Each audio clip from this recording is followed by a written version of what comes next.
Introduction on how to answer children's questions. After all, Allah created children to learn through asking questions. Conversations during childhood are mostly questions. Children feel that they know nothing about their surroundings. Because ignorance generates fear, children rush to learn about things as much as they could. 3-year-old children ask their parents and siblings tens of questions. The answers, without doubt, affect them and shift them from a state to another, which is seen through their continuous shift from one topic to another during conversation. Children can always be heard asking, "What? Where is that? How did that happen? Where did that come from? What is it? Do you know?" etc. Children want to know everything that interests them. They want to understand the things they see and hear about, even though they might not listen to or comprehend answers. The children's questions about faith. Children are curious. Their curiosity increases according to their environment and present opportunities. That's why we are overwhelmed by their questions that are more intense than ours when we were children. Times have changed, and our surroundings and science have progressed. Undoubtedly, the parent's educational methodology affects the extent of children's questions. A parent who gives the opportunity and happily accepts children's questions delves deeper in their souls. Conversely, parents who do not accept questions will not have intrigued children. It is true that children should not know everything, yet it is important that children do not shy from asking questions that affect their lives. Children should not feel insignificant or untrusted. More importantly, children must feel comfortable talking to their parents. Reasons why children ask so many questions. The reason why children ask so many questions can be listed in the following points. 1. Their desire to explore and discover in order to satisfy the needs of their mental growth. 2. Their need to understand their surroundings. 3. Their concerns or fears due to their lack of previous experience. For example, children are scared of animals even if they are harmless. Children ask questions to feel safe. 4. The development of their language. When children ask questions, they practice language and demonstrate language capabilities and social participation rather than search for answers. 5. The opportunity for communication and emotional connection with parents. 6. Developing confidence in parents and his self-esteem. Nature of children's questions.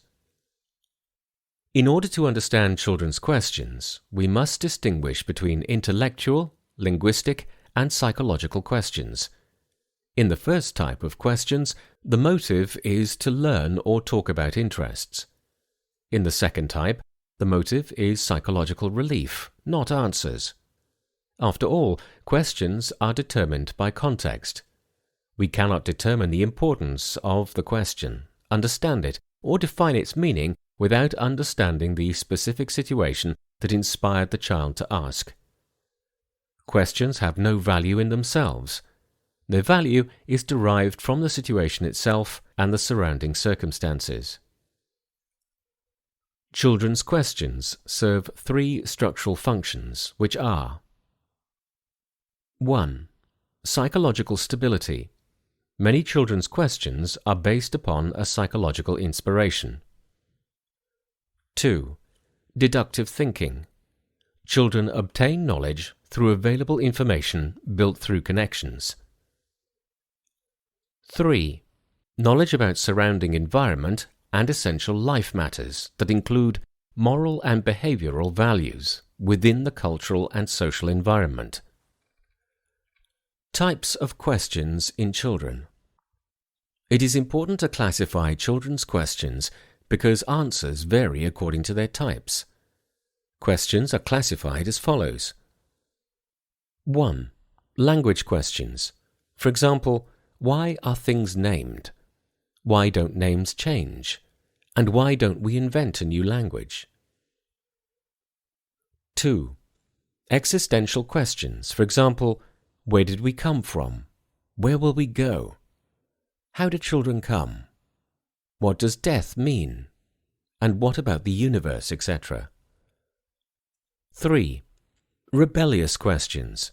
These questions are centered around why aren't children allowed to do what grown-ups do? They are attempts to imitate adults rather than mere questions. 4. Test questions. These questions test the parent's limits and criticize perceived weaknesses. They usually come in the form of comparison with other parents and focus on the financial and physical capabilities. 5. Concern questions. These questions reflect anxiety. The most common anxiety questions are about the absence or desertion of a parent. 6. Questions about the body. These questions are about the body-gender difference. This classification can help parents understand the background of questions posed by children. Children do not ask for the sake of asking. They ask to understand. Why do parents ignore children's questions? Ignoring questions or showing irritability is not only a result of lacking answers or understanding the psychological and educational function of questions, but also a result of other reasons, such as 1. Adults feel that the questions are awkward or unimportant, which results in dismissing them. Adults fall in the trap of ignoring children's rights of individual simple and clear thinking as a result of a false feeling of authority that dismisses the child's right to throw simple questions that reflect sincere desire for knowledge, discovery, and psychological stability. 2. Adults feel that some questions are difficult because they are related to social, cultural, or moral taboos that can only be discussed at a specific age. The difficulty and awkwardness of questions are discomforting to adults. Thus, adults should be prepared to answer these questions in a suitable manner. 3. Sometimes the amount and progression of questions forces adults to neglect these questions. This would not have happened had adults realized the psychological importance of children's questions. Instead, adults would have supported the child and encouraged him or her to think out loud and ask more. 4. Sometimes parents ignore questions because they are vague or indirect. 5.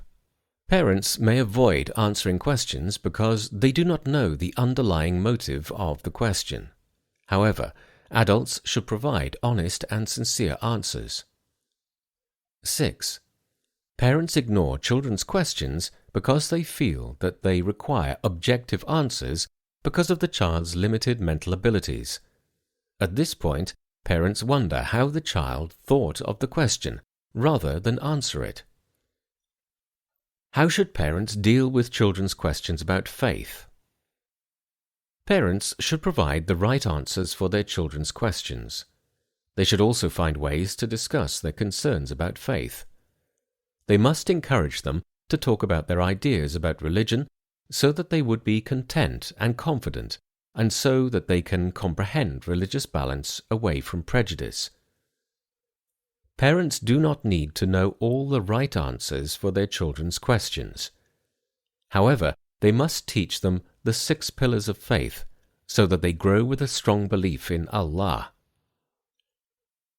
It is a beautiful idea to assign older siblings to write down the questions of their younger siblings. Older siblings would welcome that task if they found care and support. They will also have fun because we are teaching older children appreciating questioning, which will encourage them to ask themselves. This will also teach children how to respect the question of their future children when they become parents. In addition, parents will collect questions and have answers for their future brothers and sisters as well. Answering questions makes children happy and improves relationships. Allah permitting. Instead of suspicious sources, parents become the first trusted source of information during the coming years, especially during teenage. Parents should differentiate between two kinds of faith questions: urgent repeated questions presented to multiple members in the family that may produce other questions, and casual questions that can be avoided by directing attention to other topics. It is not wise to ignore the first type of questions. We must try our best to answer the first type of questions or look for someone who can, because these questions have an important educational dimension. Casual questions, however, do not need answers, especially if the answers are beyond the child's comprehension. Furthermore, when answering questions, parents should uphold the basics. There are principles parents should commit to while answering questions. These include: 1. Respect. Parents taking questions should make their child feel that they share his or her concerns. Respecting these concerns establishes psychological balance, calmness, self-confidence, focus, and logical cohesion. Parents should also ensure that older siblings do not mock their younger sibling. In case this happens, parents must take a stand, praise the child's courage, and emphasize the importance in asking by reminding everyone of what Allah said, "And mankind have not been given of knowledge except a little." 2. Trust and honesty. Parents should not be precise in their answers. They should use simple language that is easy to understand and simplify scientific information. Honest answers result in stability, confidence, and psychological security. 3. Addressing the motives of asking a question. Motives rise from surroundings. For example, children get worried and disturbed after the birth of a new baby in the family. A child may ask, "Where do children come from?" We should not answer this question scientifically. We rather need to address the question's real motives. The best thing parents can give children is helping them enlighten their minds, not through stories, tales, and true knowledge only, but also through meditation, suggestions, questioning, and thinking outside the box. Interaction, positive discussion, purposeful conversation, and opinions exchange are crucial. Parents must also ask questions that inspire thinking in children. We can use the answers of children's questions in a more open way. If the question is normal and not deep or sensitive, parents may ask their child or encourage him or her to bring up the question in a family meeting. Then they should encourage everyone to join the discussion because education through conversation. Conversation between children and their parents benefits the family in many ways.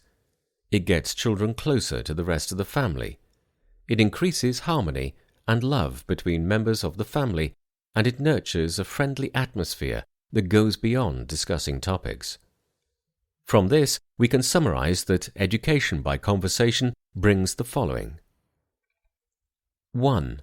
It gives children the freedom to independently think and reach facts. This inspires their creativity and develops their personality. 2. It is simple and without formalities. It is engaging, relaxing, and not embarrassing. 3. It brings happiness and self-confidence to children. It also teaches them to listen to others.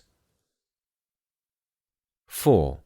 It provides an opportunity for searching and logical and independent thinking. It also allows children to think from different points of view. 5. It raises children's level of attention and interaction.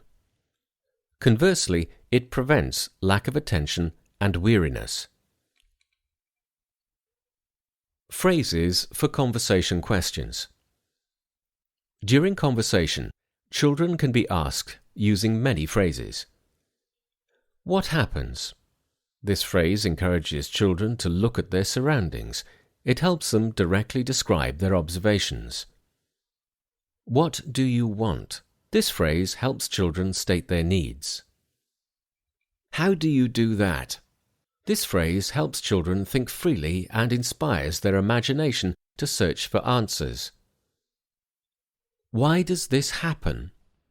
This phrase helps children search for causes for certain issues and analyze connections between them. What do you do when something happens? This phrase helps children re-examine things from different perspectives. Ways to answer children's questions. We mentioned earlier the kinds and forms of questions. Here we will talk about ways of answering questions that vary according to time, place, and condition. The most common ways are: 1. Direct verbal answers are the most common way of answering questions. A child asks a question, and parents provide a verbal, quick and brief answer. 2. Short story answers are indirect answers. Stories should suit the nature of the question. Usually, children enjoy story answers and listen to them attentively. 3. Visual answers are answers with colorful and attractive illustrations, for example, scientific illustrations in which images are a main source of information. 4. Observation answers are answers in which children are required to observe and reach conclusions, for example, questions about animals, their livelihood and reproduction. General instructions to consider when answering children. When answering questions, there are a set of do's and don'ts that we should pay attention to. 1. Discuss answers with children. When done, ensure that the children is convinced by the answer. Remember, fruitful answers are short, clear, and specific, suitable for the children's age, time, location, and conditions they live in, and they do not focus on right and wrong. They rather inspire children and widen their horizons and imagination. 2. Be honest. Take care not to provide wrong information at any cost. The accuracy of your answers is the cornerstone to earn your child's trust. 3. Simplify your answers so that it is understandable and suitable. Whatever information you provide will stick in the child's mind. Avoid ambiguity and confusion. Avoid incomplete information under the pretense that the child is young and does not understand. 4. Do not underestimate your child's cognitive abilities. Children can understand when the right method is used. 5. Do not blame, mock, or scold your child for asking questions.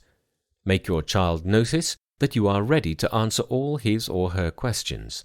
Mockery makes the child feel small, unconfident. It also discourages exploration. 6. Do not worry if questions about Allah reflect inability to imagine His existence. Do not escape answering these questions because the child will look for answers elsewhere. 7. Do not hesitate to ask for help finding the right answer. To come off as a seeker of knowledge is better than coming off as an arrogant who claims to know what to expect. It is not shameful to ask your child to wait until you find the right answer. 8. Answer questions directly without distortion. 9. When busy, calmly explain to your child that the time is not suitable for you to answer questions. Respond to the question when free. 10. Avoid unnecessary detailed explanations. Answering questions of a 6-year-old should be shorter than answering those of a 10-year-old, and so on. This includes questions that need abundant details and evidence. For example, metaphysical or embarrassing questions. Other answers are limited and given to all age levels. 11. Link answers as much as possible to elements children conceive. Avoid abstract concepts that confuse children. 12. Both parents should align their answers. Opinions should be the same when providing information for children. 13. Do not answer a question with a question. When a parent responds asking, "What do you mean?" the child feels frustrated for failing to deliver the question. Children believe that parents should understand without further explanation. If parents want to confirm they understand the point, they should use an affirming statement like, "You mean." 14. Avoid dictation. Instead, parents should not be radical in expressing their opinions. If a child gets an answer from a different source, they should respond with the correct answer in a simple, convincing, and easy way that regains the trust in them rather than others. 15. Do not lecture. Instead, discuss. Provide examples, tell stories, and utilize audiovisual and scientific material, dynamic games, imitation, drawing, meditation, songs, brainstorming, mind games, wallcraft, etc., to deliver answers. Variety improves children's intelligence and broadens their knowledge. 16. Some questions should be answered gradually. The more a child demands, the more answers you provide, depending on age, type of question, and extent of awareness. 17. When children mature, ask for their opinion on what they are inquiring, and observe their reaction before answering them. Then, answer according to their response. Children do not and should not think the way we think because they have a different mindset. Mistakes committed while answering children's questions. Some of the most serious mistakes that are committed when answering our children include not taking into consideration the different behavioral aspects.